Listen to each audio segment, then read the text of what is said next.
Bom dia a todos. Nós vamos comentar um pouquinho hoje a respeito do vai e não peques mais. Naturalmente essa é uma frase de Jesus. Na verdade, após as pessoas serem tratadas, após estarem bem, após Jesus curar as pessoas, ele por várias vezes disse: vai e não peques mais. Então nós vamos refletir hoje um pouco sobre isso. Naturalmente tem todo o processo dos magnetizadores de curar, mas a preocupação vai também, e depois? Depois que a pessoa melhora, o que fazermos com ela? Essa frase dita por Jesus em várias oportunidades, uma delas nós lembramos, da pecadora, quando Jesus pergunta: ninguém te condenou? Não, ninguém me condenou, Senhor. Ninguém atirou a primeira pedra, né? Não. Nem eu também te condeno. Vai e não peques mais. Mas não é nessa situação que a gente quer pegar. Nós queremos pegar um outro momento de Jesus, que é este aqui.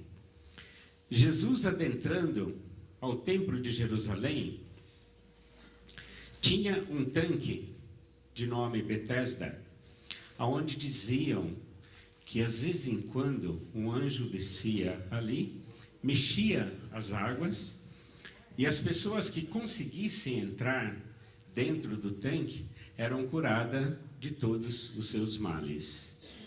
Naturalmente, então, ficavam muitas pessoas doentes no entorno do tanque, esperando que as águas se movimentassem. Jesus, adentrando por ali, encontra um paralítico que estava ali há 38 anos. Jesus olha para ele e pergunta: queres ser curado? Ele diz: eu gostaria, mas sempre que as águas se movimentam, eu como paralítico não consigo ir. As pessoas descem no tanque primeiro, então eu nunca consigo. E ele estava há 38 anos. Daí Jesus diz para ele: levanta, toma a sua cama e vá. O paralítico começa a se movimentar, realmente levanta, embrulha ali a sua cama, que era uma espécie de uma esteira que ele tinha, embrulha, coloca embaixo do braço e sai andando pelo templo.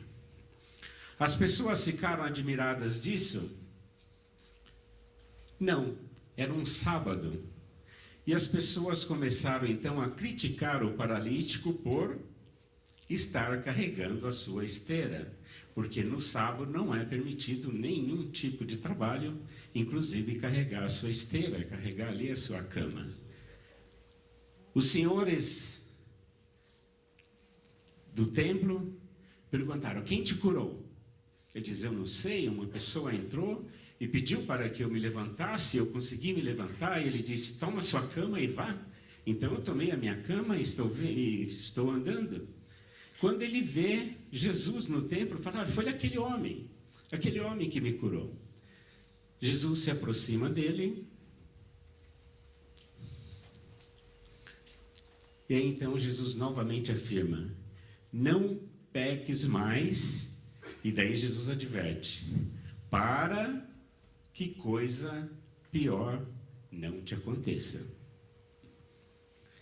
Então, nesse breve momento aqui, nós queremos refletir um pouco sobre a questão da saúde, questão de doença, cura, tudo para irmos para a questão final do não peques mais e para a questão da autocura. O que é saúde?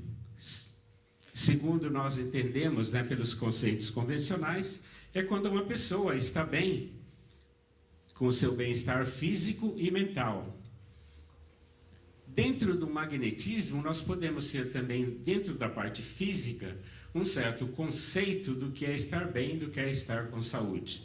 Energeticamente falando, nós temos os milhares de nadis, os milhares de meridianos, que são os canais de energia. Quando os canais de energia estão todos desobstruídos, quando flui a energia por todo o nosso sistema energético de maneira boa, e esses nadis formam, né, os chamados centros vitais. Quando tudo está funcionando perfeitamente bem, a gente diz também que a pessoa está com boa saúde fisicamente falando. Quando existem as obstruções, quando não fluem as energias de maneira boa, então a pessoa tem algum problema.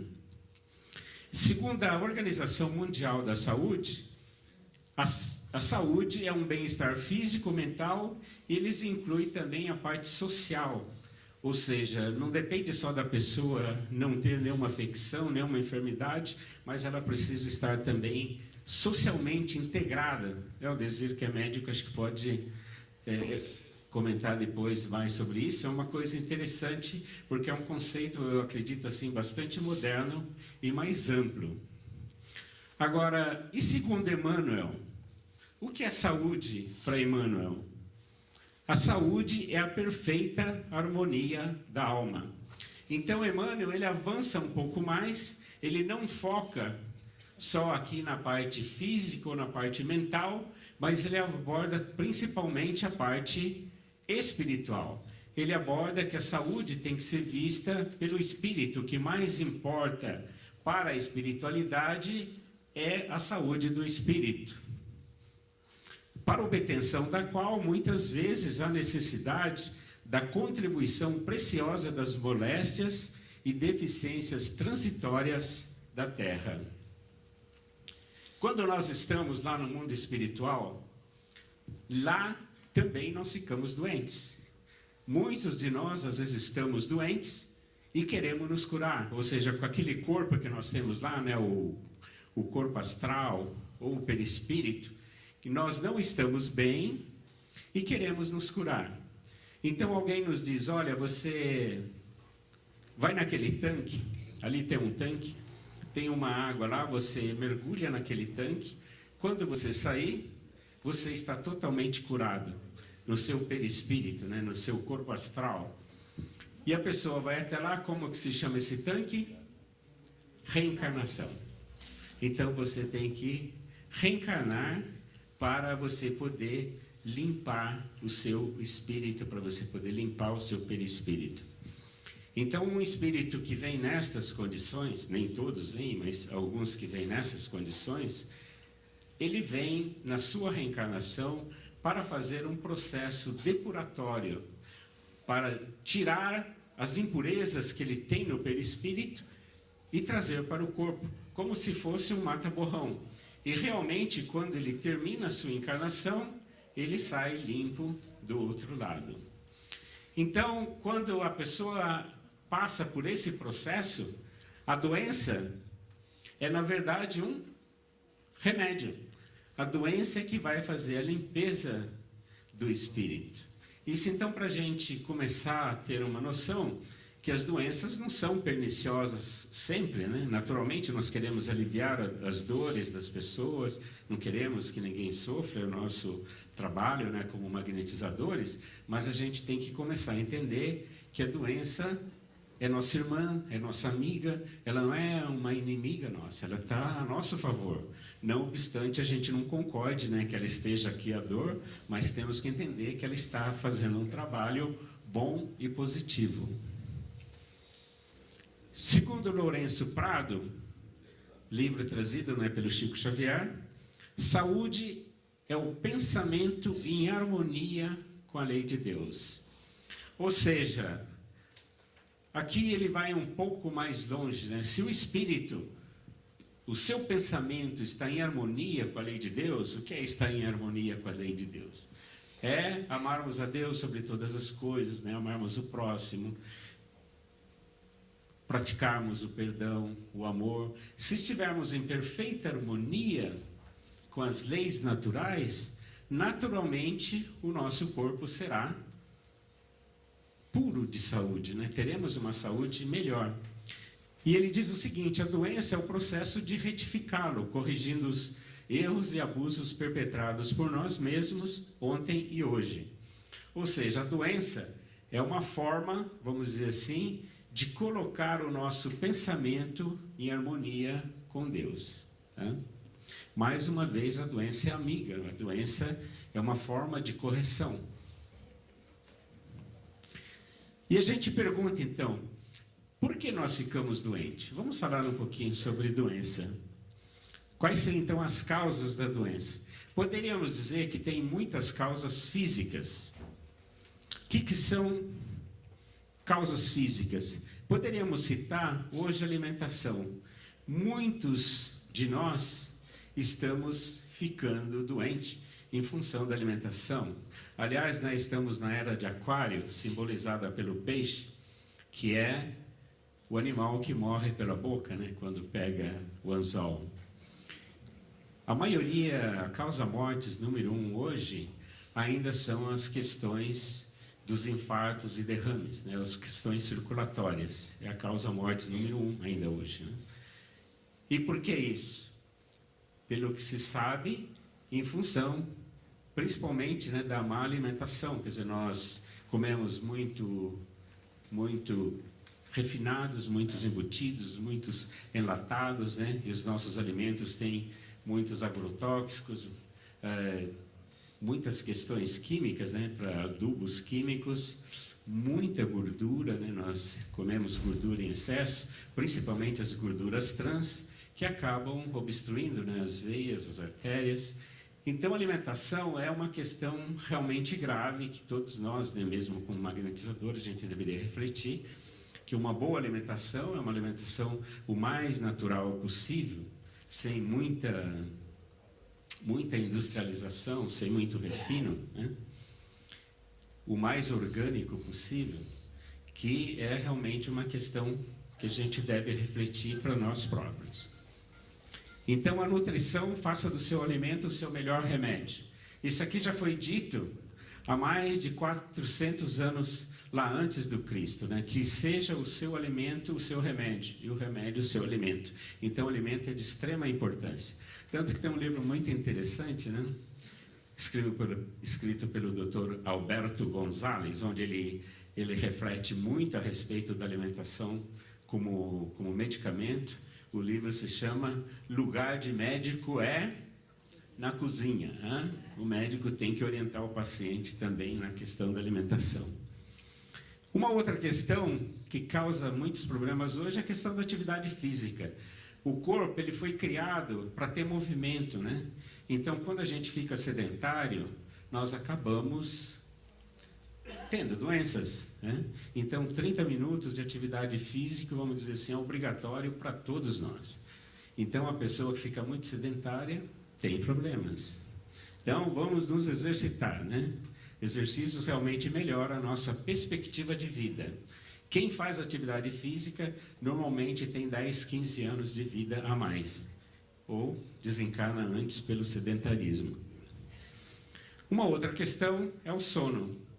O sono é o momento em que o corpo refaz a si mesmo, né? Ele faz a manutenção.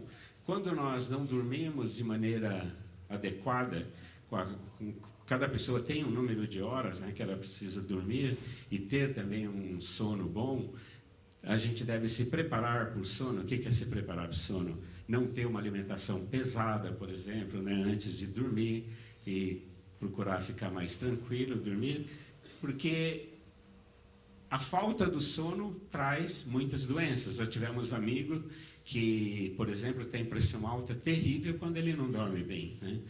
E qual era o único remédio? Nem os remédios normais de pressão não funcionavam. O que funcionava? Dormir. A pessoa dormia e a pressão abaixava. Sabe?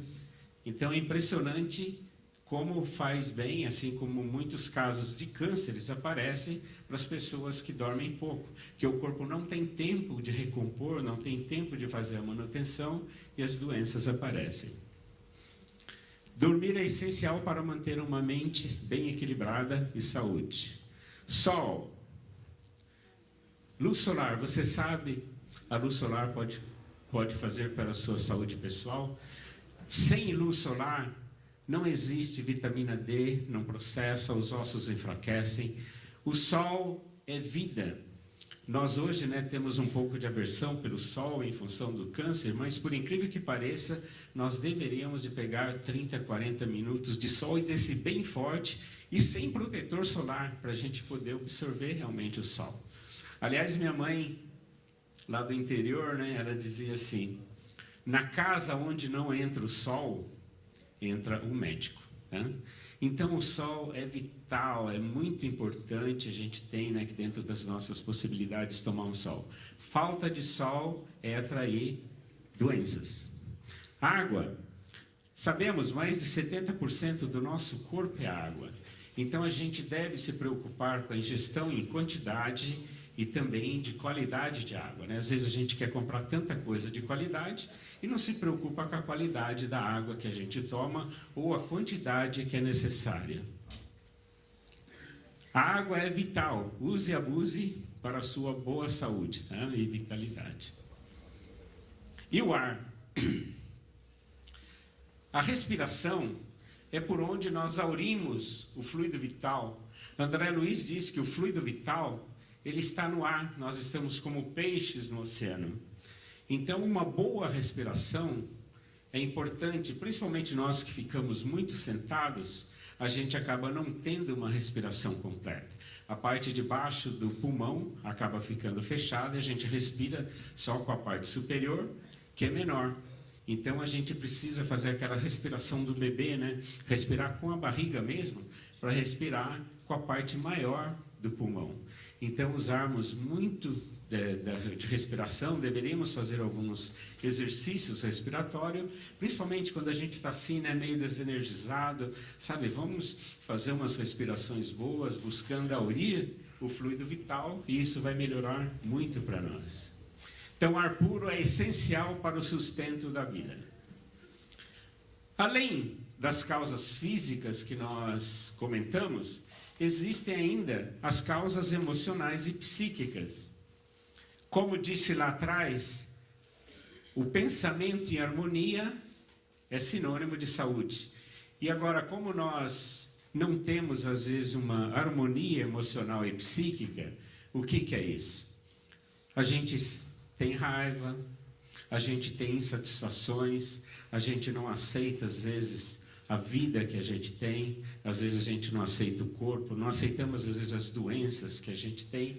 Tudo isso são harmonias, né? Mágoas, ressentimentos, tudo isso são desarmonias do nosso pensamento e do nosso emocional e que vai naturalmente fazer com que a gente se adoeça. Então, são as doenças chamadas psicossomáticas, né? Elas nascem no nosso psique e depois elas se manifestam pelo nosso corpo físico. E por incrível que pareça, infelizmente, tem muitas e muitas pessoas, né, com esse tipo de doença. Né? Então, o nosso humor, a nossa forma de ser, influencia na nossa saúde física. Depois nós temos as questões espirituais. Todos nós estamos sujeitos aos chamados encostos, às obsessões. Aqueles espíritos, só porque a gente acabou com a família dele na encarnação passada, agora ele não quer dar sossego para a gente, né? Vem aqui cobrar, né? Diz que tem que fazer justiça, né? Sabe, com as próprias mãos. Sabe? Então, às vezes, lá na nossa casa acontece, a gente está fazendo os trabalhos de desobsessão, e a entidade fala, você está olhando ele aí, ele está bonzinho agora, né? Você não sabe o que ele fez no passado, né? E ele começa a contar o que o cara fez, dá vontade da gente dar um croque aqui na cabeça do encarnado, né? Então a gente está chamando o outro de obsessor, mas ele foi vítima, né? E agora ele vem querer fazer justiça. Além dessas questões de cobrança, às vezes tem espíritos que querem vir roubar a nossa energia, né? Por algum motivo. Às vezes querem vir atrapalhar o nosso trabalho. Você quer ajudar alguém, fazer magnetismo, ajudar as pessoas, então eles vêm também tentar causar algum transtorno para nós. Infelizmente, os problemas espirituais existem que a gente não pode ignorar, né? Então eles sempre fazem os seus ataques. E tem as questões kármicas, que a gente também não pode ignorar, que a justiça divina cobra, né? Aquilo que nós ficamos devendo em encarnações passadas, eles vêm fazer aqui a cobrança, vêm para que a gente faça o reajuste. E muitas vezes, como nós dissemos, é bom que às vezes a gente passe, né, por algumas dificuldades, para que a gente faça esse acerto com as questões kármicas. E muitas vezes essas doenças kármicas são o remédio para que a gente faça o ajuste com a lei divina. Então vamos agora refletir como a gente curar, né? Saber dos problemas a gente está sabendo, né? Agora a gente precisa saber como ajudar as pessoas, né? E como ajudar a nós próprios. Vamos contar um caos. Uma pessoa levanta todos os dias e dá um chute na parede, né? Ela levanta e dá um chute na parede. E daí, ela vem no centro e fala, olha, meu pé está doendo, né? Então a gente vai lá providenciar, né, um unguento para passar no pé dela, vai aplicar o magnetismo. Mas a orientação maior, olha, você precisa parar de chutar a parede, né? Sabe? Senão seu pé vai continuar doendo sempre. Então, sempre nos processos de cura, que a gente quer começar a refletir a partir de agora, é que sempre tem também a participação do assistido. Tá? Mas para que haja cura, tem a medicina. A medicina convencional é algo muito importante, que aliás nós incentivamos, né, que todas as pessoas, mesmo como magnetizadores, nunca desprezem a medicina convencional. Inclusive, vamos dizer assim, já soubemos de muito caso, as pessoas começam a fazer o magnetismo e param com o seu médico. Não pode, nós devemos, pelo contrário, incentivar que a pessoa continue sendo atendida pelo seu médico, pelo seu psicólogo. Não pode parar a medicina convencional, ele tem que continuar. E o magnetismo, ele é um tratamento complementar, ele não é substitutivo. Então ele complementa, faz o seu tratamento com o médico. A medicina é algo muito importante, a espiritualidade coloca, né, os médicos aqui para cuidar das pessoas, é de extrema importância, e o magnetismo entra como uma terapia complementar. Nós podemos confirmar isso, né? Emmanuel confirma no livro Consolador. Por muito tempo ainda, a humanidade não poderá prescindir da contribuição do clínico, do cirurgião, do farmacêutico, missionários do bem coletivo. Então, nunca podemos, aliás, nós, quando uma pessoa vem na nossa casa buscar o magnetismo, ele tem que assinar um termo que a assistência espiritual não substitui o tratamento médico. Tá? Ele assina isso, é um termo que ele assina na ficha em que ele preenche, ele assina esse termo. E a gente procura sempre esclarecer que ele continue procurando o seu médico, seu psicólogo, seu terapeuta, sempre tem que estar continuando. E naturalmente ainda, como essa terapia de fora para dentro, vamos dizer assim, o magnetismo, né? O magnetismo, claro, nós aqui vamos falar muito sobre o magnetismo do dia de hoje, de amanhã, então a gente nem vai se prender a isso, mas a gente só busca lá no Emmanuel, também no livro Consolador, onde ele diz, o passe é uma transfusão de energias psíquicas. Os elementos psíquicos são do reservatório ilimitado das forças espirituais. Então o magnetismo que existe em nós, o fluido vital, né, que está no ar, são elementos de extrema importância. Como a gente faz a transfusão de sangue, a gente pode fazer transfusão dessas energias também para as pessoas. E isso, sem dúvida nenhuma, cura, tira as dores, né? Então, que dá o resultado, não tem nenhuma dúvida. Tem um outro aspecto ainda, que está no livro Ave Luz, na mensagem Entendimento, que eu acho muito interessante, que diz o seguinte: é bom que notemos que se não fossem as curas operadas por Jesus, e em seguida pelos seus discípulos e os cristãos de todas as épocas, nos séculos atuais não se falaria em evangelho. Para atrair peixe são necessárias iscas, Para que o homem tenha interesse no trabalho, idealizou-se o ganho. Para que se forme uma família, estabeleceram-se os primeiros sonhos de felicidade. Ou seja, quando Jesus iniciou o seu trabalho missionário, né, aos 30 anos de idade, as pessoas procuravam Jesus para ouvi-lo a respeito dos seus ensinamentos, para que ele falasse do amor a Deus, do amor ao próximo, do perdão. As pessoas procuravam Jesus para isso? Não. Elas procuravam para serem curadas, né? Então procuravam para serem curadas. Semelhante coisa acontece lá em São Paulo, né? Na nossa casa. Talvez aqui seja diferente no Rio de Janeiro. Mas a maioria absoluta das pessoas que batem a porta da casa é porque tem algum problema e estão buscando resolver os seus problemas, sejam físicos, sejam emocionais, mentais.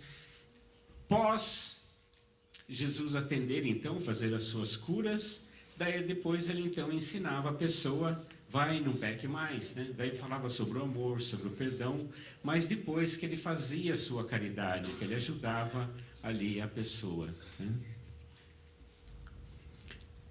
Nós temos um projeto lá em São Paulo que a gente chama de medicina popular, onde a gente não forma um magnetizador propriamente dito, um curso de longa duração, mas a gente dá um curso básico para que a pessoa tenha noção do que é o magnetismo e que ela possa utilizar isso magnetizando, né, o seu filho, magnetizando a sua água, magnetizando o seu cachorrinho, magnetizando a sua plantinha.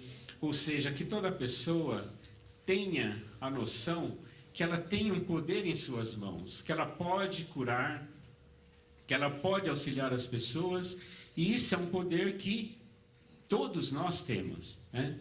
Assim como aquela mãe que instintivamente, né, quando o filho cai, ela vai, ela abraça, ela sopra, ela passa a mão, né?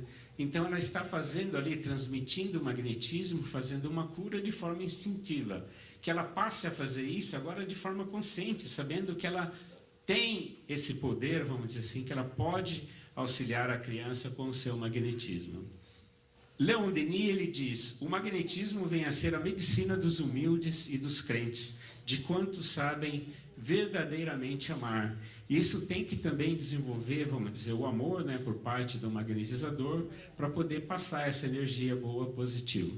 Alfonso de Boé também, um grande magnetizador, ele também incentiva muito a questão de usar essa medicina popular, né, essa medicina familiar, vamos dizer assim, para que a gente use, para que a gente tenha esse hábito, né? Alguém está doente, está com dor, vamos nós tentarmos curar. E a gente pode ter surpresas, porque realmente funciona.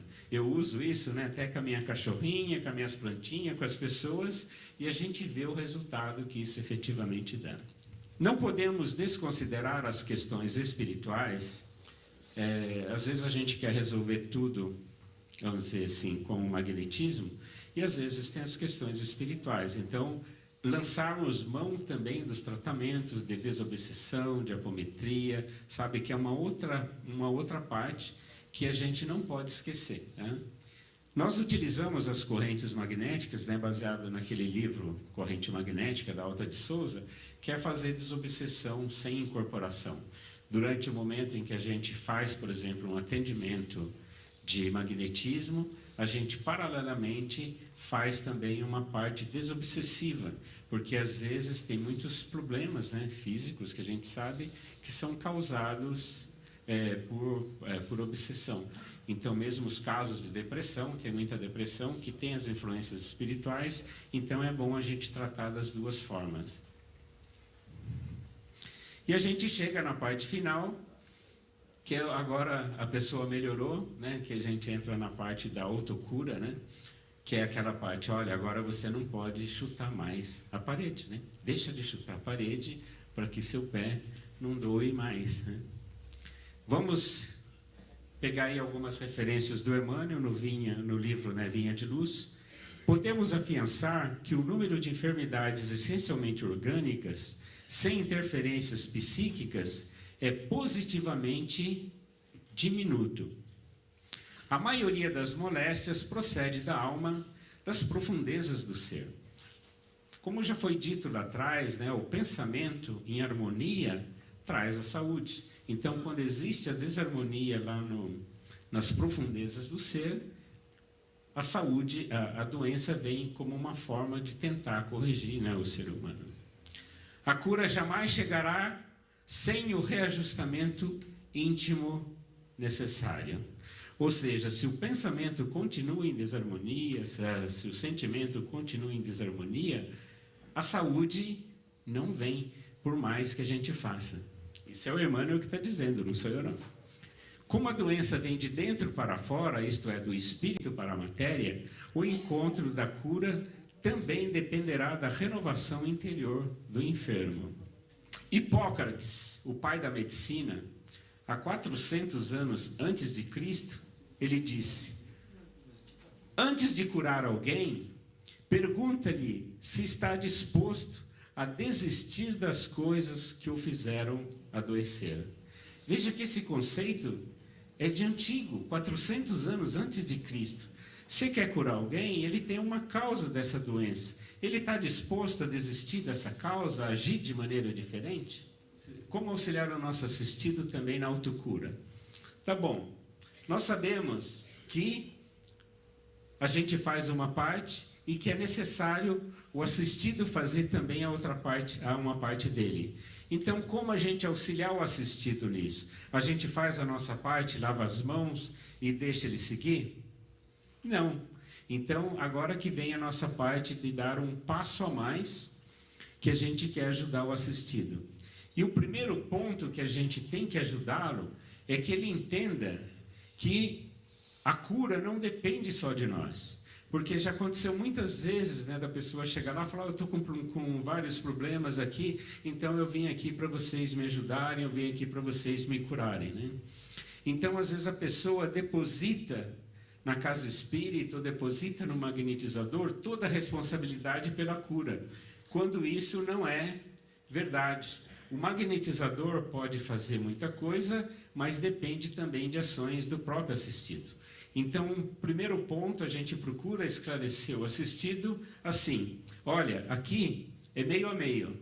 Nós vamos fazer uma parte. Quando nós dizemos nós, é aqui um magnetizador, mais a equipe espiritual, né, que vai estar dando toda a cobertura para ele. Então, nós aqui fazemos 50%, mas 50% depende de você. Tem algumas atitudes que dependem de você. Você vai ter que parar de chutar a parede, né? Senão a gente não pode auxiliar você a tirar a sua dor. E aqui eu diria para vocês que nós estamos sendo bonzinhos para conosco, dizer que nós fazemos 50%. Porque, na verdade, a parcela que ele precisa fazer e que ele faz para a cura é realmente maior. Tanto que mesmo Jesus, quando curava alguém, ele não dizia, né, eu te curei. Ele dizia, a tua fé te curou. Então ele valorizava justamente a fé, aquilo que a pessoa fez para que merecesse ser curado. Então esse esclarecimento para o assistido, que ele tem uma parte dele a fazer para que ele consiga a cura, é realmente de extrema importância, que a gente tem que esclarecer isso para ele. Como que a gente faz isso? Através das entrevistas. Todo assistido do magnetismo tem que passar semanalmente por uma entrevista. Aliás, amanhã passa antes e depois, né? Nós passamos pelo menos com uma entrevista, onde a gente vai ver se ele está tomando a água magnetizada direitinho, se ele está fazendo evangelho no lar, se ele está tendo algum interesse em fazer alguma mudança, se ele está fazendo alguma coisa errada, como nós vimos, né, muitas coisas erradas que levam à doença, o que ele está fazendo para fazer essa mudança. Então, essa entrevista semanal com a pessoa que passa pelo magnetismo é de extrema importância. Assim como também passar pelas preleções evangélicas. Toda pessoa que vai lá na nossa casa para tomar o magnetismo, antes disso, você, depois da entrevista, vai ter meia hora de evangelho. Então a gente vai falar a respeito do amor, a respeito do perdão, a respeito do amor, né, a Deus. Então, vamos fazer as preleções evangélicas buscando com que a pessoa mude, com que ela faça alguma mudança interior que venha beneficiá-la. E nós temos formado lá na nossa casa as escolas de evangelho. Na medida que você vai melhorando, gostaria de participar de um grupo de estudos? Então, nós formamos grupos de estudos. Então, temos várias salas de assistidos, né, do grupo de magnetismo, em que a pessoa vai lá para estudar. Aí já é 1h30, uma vez por semana, para que ela estude, ela aprenda do Evangelho, ela aprenda do Espiritismo, ela reflita um pouco a respeito do autoconhecimento, para que ela agora, então, faça um trabalho também de autocura, para que ela não peque mais, né? Para que ela deixe de dar o chute na parede, para que ela passe realmente a ter uma cura mais efetiva. Considerações finais. Uma coisa assim que é uma espécie de água, né, fria nos magnetizadores, mas a gente tem que ter a humildade para reconhecer que a cura não depende só de nós, que a cura depende também do assistido. Então, muitas vezes a gente vai fazer um tratamento e não surge resultado, né? Porque o assistido não colabora, porque ele não faz a parte dele, ele continua dando um chute na parede, né, sabe? Então, às vezes a gente fica, como que eu não consigo curar? Como é que eu não consigo ajudar? E às vezes realmente não dá. E às vezes o assistido pode fazer parte daquele grupo em que ele mergulhou aqui para passar realmente por aquele problema que vai ser o expurgo da doença dele, que a doença é o remédio, que se eu curá-lo, eu estou tirando o remédio dele. Então existem esses casos. Então tem que ter essa humildade e compreender isso. Compreender que a doença pode ser um processo de cura, né? Pode ser um remédio, que nós comentamos. Que podemos auxiliar o nosso assistido não só com o magnetismo, mas com esclarecimento e orientações para que ele alcance a autocura. Então, aquele processo de a gente orientar nas entrevistas, de fazermos as preleções evangélicas, encaminhar para que ele entre numa escola de evangelho, para que ele faça um trabalho, né, de reforma íntima, que ele se melhore, é também algo que nós podemos ajudar. Então, além do magnetismo, essa parte de esclarecimento, de encaminhamento, agora para ajudar, para que ele cresça, para que ele faça o seu processo de melhoria interior e obtenha a sua cura real, né? Então é o não peques mais, né? Auxiliá-lo nisso aí. Então, promover as escolas, né, de cursos de espiritismo em nossas casas para auxiliar o assistido na busca da autocura. Obrigado.